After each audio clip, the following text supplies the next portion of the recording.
Au dernier jour de sa vie, Patrice Lumumba regardait encore fixement ses bourreaux. Ici, un certain colonel Mobutu.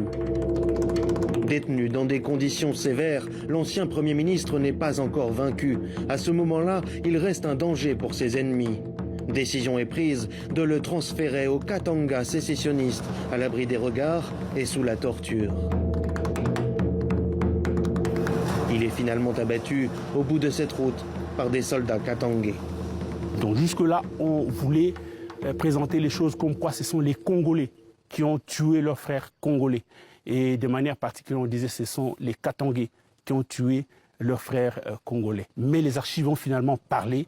Ce sont des Belges qui ont planifié la mort de Lumumba et qui l'ont fait exécuter. Une interprétation des archives encore débattue aujourd'hui. Ce qui est sûr, c'est que le corps de Patrice Lumumba a disparu. Sur place, ordre fut donné à 2 mercenaires belges de dissoudre sa dépouille dans l'acide. Ses ennemis voulaient éviter d'en faire un martyr. 60 ans plus tard, son esprit libre irradie encore. Nous avons connu les ironies, les insultes, les coups que nous devions subir matin, midi et soir, parce que nous étions des nègres.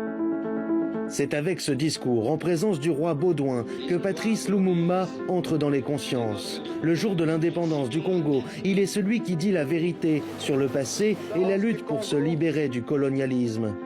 En tant qu'éphémère Premier ministre, il est aussi celui qui veut unifier le pays, faire fructifier ses richesses pour les Congolais. Son héritage, revendiqué par beaucoup aujourd'hui, reste bien vivant. Pour le Congo, il présente le symbole de l'unité du Congo.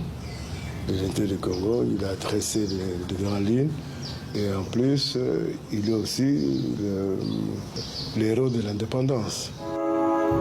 Figure mythique, assassiné à 35 ans, le souvenir de Lumumba reste puissant sur le continent. Son courage et son indépendance politique, son refus de l'enrichissement personnel résonnent aujourd'hui en République démocratique du Congo. Pourtant, sur place, sur les lieux de l'exécution, le mémorial Lumumba, commencé en 2016, reste inachevé, faute de moyens ou à cause de la corruption. Aucune manifestation n'est prévue pour les 60 ans de la mort du héros national, dans ce pays où l'histoire de Patrice Lumumba est peu enseignée.